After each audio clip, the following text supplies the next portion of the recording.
Hey, this is Dave Stelzl, and I just want to give you a quick summary, really, of some of the material that I've been presenting at conferences and seminars and so forth around the country over the past several months.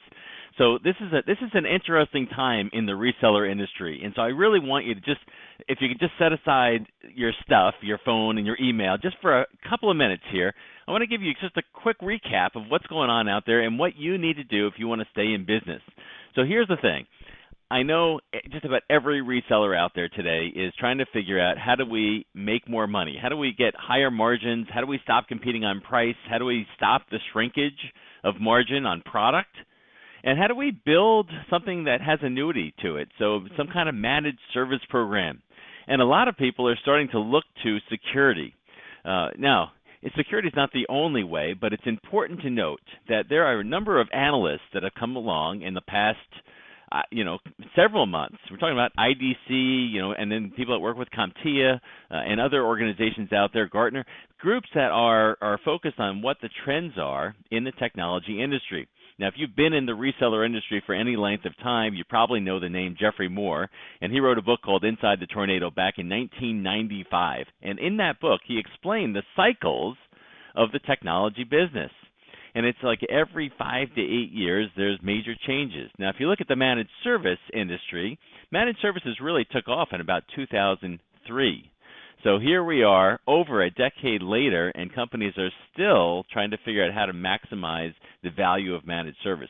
Now, I'm not saying we should get rid of it. I'm just saying it's in that commoditized space now. And so what we need is something new, something different. Now, in a recent conference that I attended, actually I was speaking at, and right before my session, some people from IDC spoke. And what they said, I think, is bad news for all of us. And here's what they said. They said that this industry is moving quickly from what they called second-tier platform to third. And what they said basically is, in that second tier, you're selling storage, servers, data center, all the stuff that you've made money on for decades, really. But now things are moving into this third tier, and a lot of that has to do with cloud and some of the next-gen technologies. But specifically what they said is, if you want to be in business over the next, say, 5 years and stay relevant beyond that, you really have to transition your business. And here's where they said you need to go: artificial intelligence, deep machine learning, cognitive learning, data science, all kinds of things that really are technologies in the software space. If you know the term ISV, independent software vendor, this is what they're talking about. Now, this is bad news. And as I heard them talking about this, and I'm looking around the room at a lot of resellers that really are specialized in things like data center, networking, server, storage, places where we've made money for a long time, what they're saying is this business is shrinking, and it is shrinking. And if you haven't seen that shrinkage yet, you should expect to see it soon, because I'm on the phone with sales reps every day through some of the programs I run, coaching programs, training programs that have coaching in them, and I'm talking to sales reps about the actual challenges they're facing, and this is exactly what they're telling me, that they are facing these kinds of pressures. And so, how do we get rid of that? Well, it's going to be a difficult move, and in fact, the person from IDC who shared this information from the stage was saying, I expect 50%, half of you, to go out of business, and for your sales forces to only a portion of them to make this transition. This is an expensive, difficult transformation to make. However, as I left that conference and thinking through the material that I had shared on stage, I thought, security has been a play for a long time. And it will continue to be a play. It doesn't really matter if you're in the next-gen technologies or the old-type stuff or whatever you're selling. Everything has to be secure. And, in fact, it's getting worse. So the instances of ransomware and fraud and all this sort of stuff are actually growing. So there's a place where you can build your business and you can inject new life into your business if you understand what the security play really is all about. And it's not about a product. Now, all that said, I know that most of you, as you listen to this, are struggling with a couple of things. One is attracting new business, finding new decision makers that will actually meet with you, sending out emails and actually getting a response, or making cold calls and actually getting people to call you back. It's very, very difficult.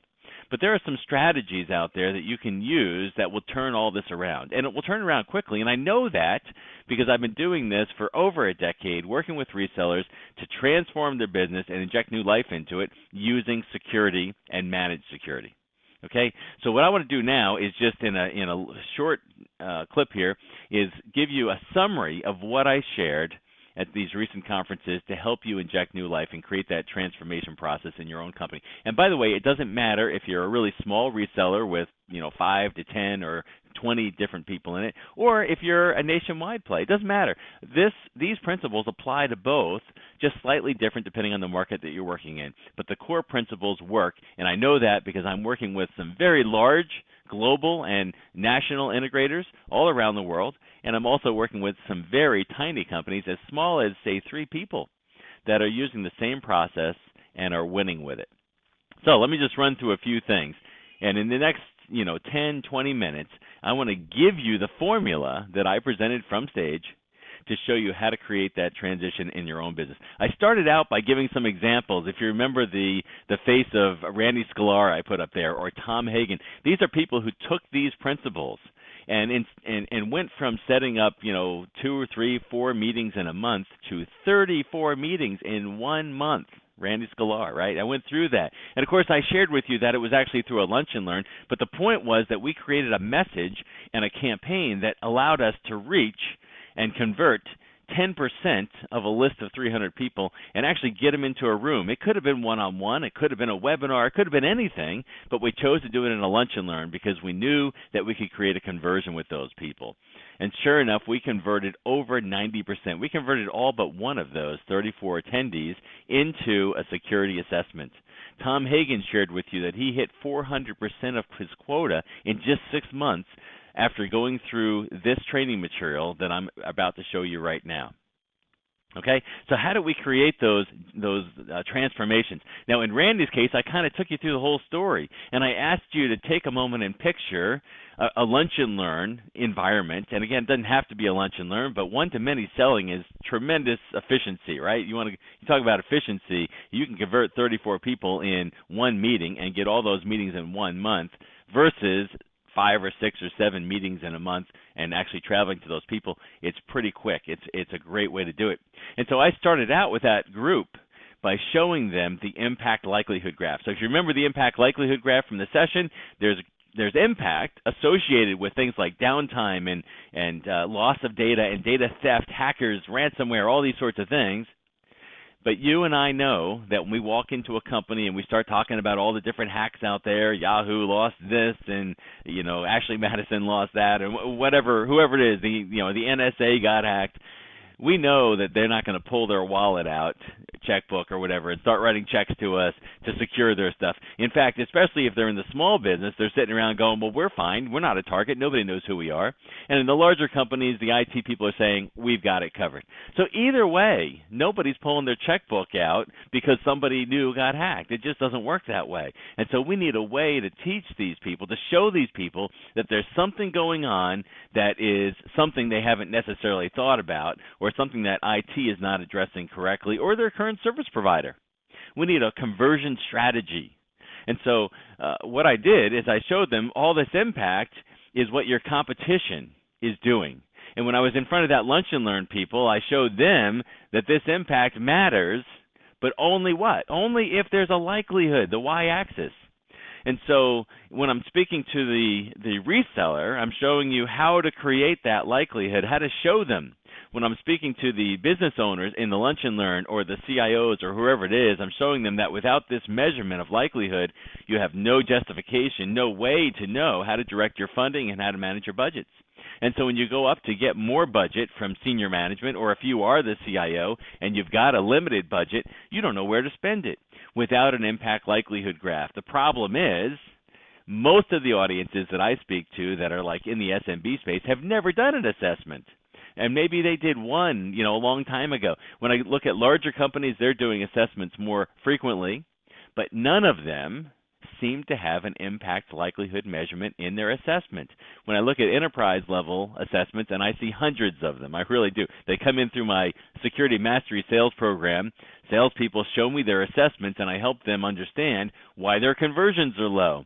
And it's really simple. There's no measurement of risk in them. They're red light, green light, yellow light stuff, and they think that's a measurement of risk, but it's not. You hand that to a CFO and say, hey, spend some money, you got a red light. They're not going to spend money for a red light. They have no idea what that means. It's just a color, right? They need to see a financial graph impact 90% on this data set. Now, can we show them that? Yes. Now, in my presentation at the Lunch and Learn with Randy Sklar and the 34 attendees, and by the way, I think I showed you a slide up there somewhere that I've done these events every couple of months across 12 months over the last year, and we have had over 90% conversion, from meeting to assessment. Now, that's unheard of, and our assessment conversion rates are extremely high as well, sometimes 60 to 80%. But when I look at the typical Lunch and Learn, conversion is almost nothing. And when I look at assessment conversions, they're down in the 15, 20 percentile range. So how do we fix all that? Well, I started to get into some material with the group there, and I took you through 7 different trends. I don't have time to go through all 7 right now, but they are in my book, The House in the Cloud. So you definitely want to take a look at this book. And if you have a copy of my book, Digital Money, which was written for your clients, in here I go through it from a client perspective. And this material is fresh. I just put this out. This material is more about sales strategy in the House in the Cloud. But both are important. What you want to do is you want to read and study this book. You want to skim through this book, Digital Money, and you want to hand that to your prospect and have them read it. Okay, or point out some pages if you're not ready to leave the actual book behind. The point is they need to see these trends. They need to know things like, and I'll just pick out a few of the ones that I mentioned there. Remember, I talked about how people believe that passwords and encryption and so forth will actually secure their data. It doesn't. You and I know that, but most business leaders don't. They don't understand that passwords are easy to break through and that encryption doesn't actually work unless it's end-to-end encryption, which very few companies are using. And then we talked about things like social engineering and how easy it is. And remember, my goal was to reframe their beliefs. So point number 1 was you got to reframe the belief systems of the decision makers. They need to understand that if IT's telling them that we got it covered, they don't. And if it's a small business and they think we're not a target, it's not true. And so I wanted them to be able to visualize their end users sitting in front of computers receiving a phone call from a support person or a Microsoft person or an Apple person or whatever and saying, hey, there's a problem with your computer or your network. I need you to download this patch. I'm calling on behalf of your support process, whatever it is, and all I need you to do is click on this link or open up a session and invite me to look at your computer, and I'm going to scan it and so forth. These are scams, right? Cato, corporate account takeover, taking over somebody's email, sending an email in and having them wire transfer stuff out. These are non-technical people sitting in functional departments that are trying to get the job done, and people are enticing them to do things that's supposedly going to help them or get their job done faster or alleviate some kind of issue, and it's actually a scam. And it's happening every day. And I wanted them to be able to visualize how easy this is. We talked about social media and how that's bringing down our resistance to put confidential information online. I talked to you about all the scams out there and the data aggregation and how easy it is to become somebody else, to actually take over your company's finances and take out loans and everything simply because I have access to who you are digitally through social media, and data aggregation. We talked about the threat of nations and warfare, and we talked about a bunch of other things in there that are real type issues that people are getting sucked into as they go out and use their own phones, and they think they're their own IT department, and they just think they can download anything because it was on the Apple Store and there's no problem. This is serious stuff. However, these trends only allow them to see what's going on. They don't actually create a conversion.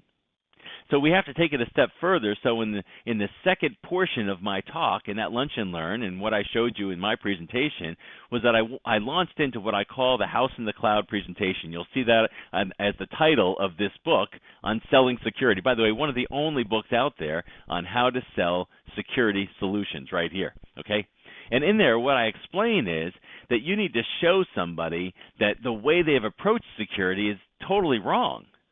And so in there, we went through the house, the cloud, and the coverage model. And in the book and in my talk a little bit, I had some time to explain how you create a message that actually does convert. Now, this is an important concept because most sales messages are not built to convert. In fact, they're just built to give information, and most of the information they give is available online through Google anyway. In fact, most product decisions are made, 68%, according to IDC, are made long before they ever contact you. And so when you're in there, you need to somehow reframe the mind of the customer. That's what we did. And then you need to show them something that sets them off and creates a compelling reason to find out more.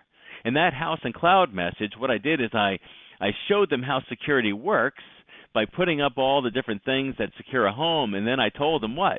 This isn't actually what does secure your home. None of this stuff actually works. And then I showed them the system. You remember the system? Protection, detection, response.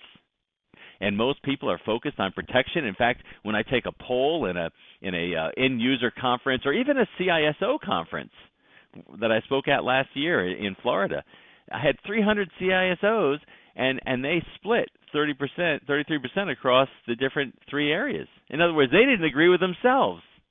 So who knows, right? And it turns out that most people pick that P column, but it's actually the D column, the detection. We have to be able to detect, and we need a real-time response.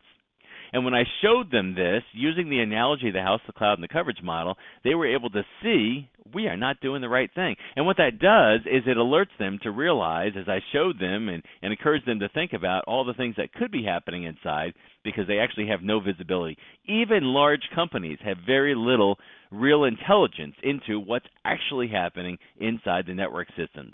They're relying on automated alerts and things like that, and it's not always working. And a lot of the companies, especially mid-market, even upper mid-market, don't truly have security people.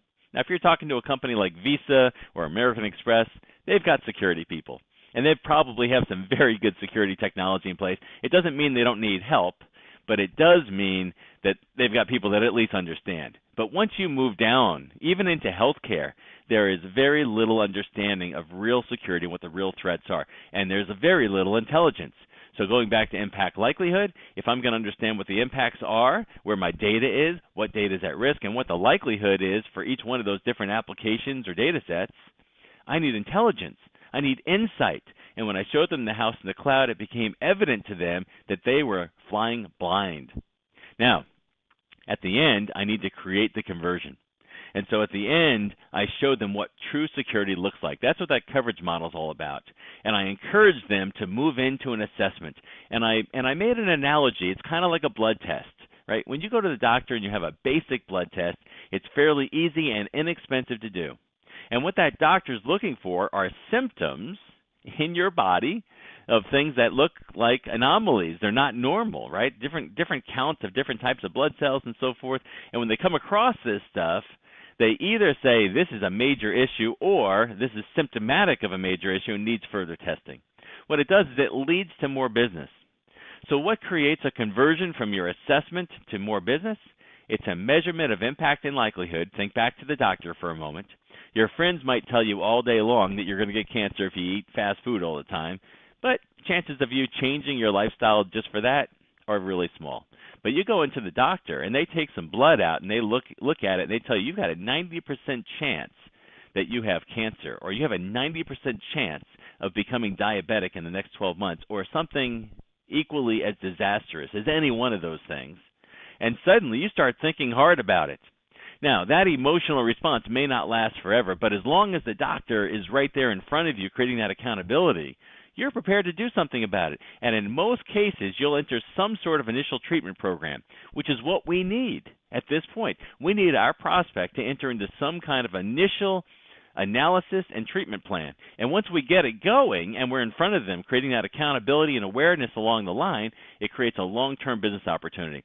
And you know what? The managed service play is perfect here, because what does a remediation project do? It reduces my likelihood in some area that I've identified as a high-risk area. But what does managed services do? Managed services creates a long-term, profitable way of managing risk, of maintaining an acceptable level of risk.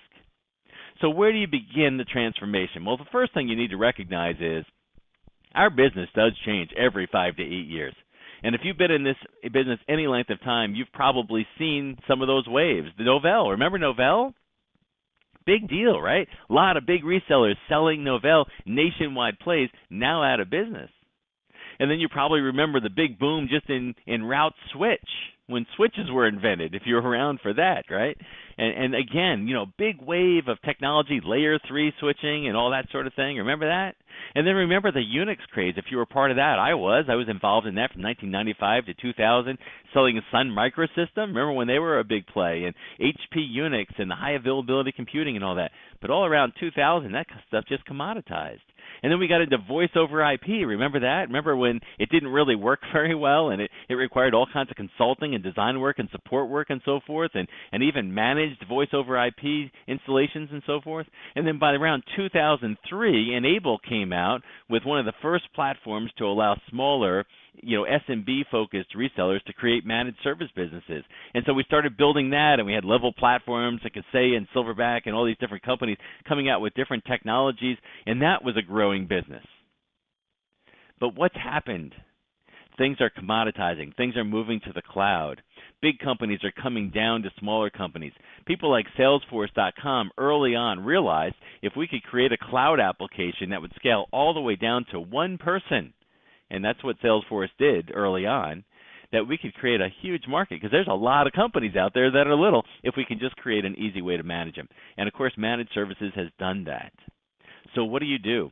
How long will it take you to transition? And that's the question I really want you to ask right now is, if your business is profitable right now, how long will it take you to transform your business if you suddenly realize what you're doing is a commodity and it's not growing? It's not about working harder. It's about catching the next wave, okay? And there are 4 value propositions I list in one of my books, From Vendor to Advisor, that are long-term plays. 2 of them specifically. One of them is security. The other one is building customer experience through software, okay? So security provides one of the best roads to it. And here's the thing. If someone has an opportunity to buy new software to build better customer experience, but they have a heart attack in front of them, they're going to handle the heart attack first. Security always sells first, because when there's a risk involved that's real and it's justified, people have to respond to it. They have no choice. So the security road is the way to go. Now, here's how you get started. It's real simple. First of all, I want you to read this book, The House in the Cloud. There's no other book on the market like it. This book will explain to you why you need to be in the security business, what that means, the components of security, some of the trends that are going on, and then it launches in from there into the messaging that compels somebody to move forward on security. And it's not about badgering them and doing all kinds of things to try and get them worried about all the news out there, because that doesn't work. But there are some strategies in here that create high conversion rates. And once you go through this, you'll understand that. Secondly, if you really want to get serious about this, you really want to enroll in our Security Sales Mastery Training Program. Okay? It is a sales program. It's not product specific. It's product agnostic, and by choice, because the seller doesn't need to know all the features and functions. It's good to know your product, but I'm telling you, you are going to be far better off if you understand the psychology of selling.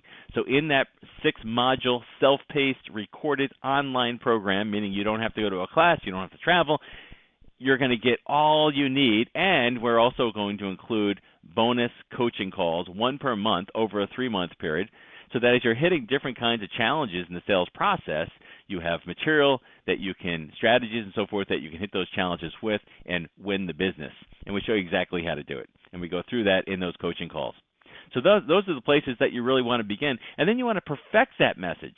And as you perfect that message and you take a look at your assessment process and you start to build it along the lines of this book, page 194, Module 5 in the training program, and there's also some information in my Vendor to Advisor book on page 155 that explains how to go through a consultative review of somebody's assets in a way that will appeal to the asset owners, the people that make the decisions, people with liability. And once you master that, you can begin to follow the conversion chart that I laid out in my presentation. Remember it? Message, reaching out to the audience out there and attracting the right kinds of customers, your dream clients, moving them into the education box. That's where we hand them the value proposition, the house, the cloud, and the coverage model messaging that readily converts over 90% of the time, once you master it, into assessments. an assessment that can be done for free or for fee, doesn't matter, but I show you how to position both and when to do which, to create a high conversion, 60 to 80%, not 15 to 20%, into projects, remediation, bring down the risk, manage services, long-term profitability. And if we can help you, just email us at training@stelzl.us, training@stelzl, STELZL.us, and we'll show you where these materials are, how to get access to them, and how to get started.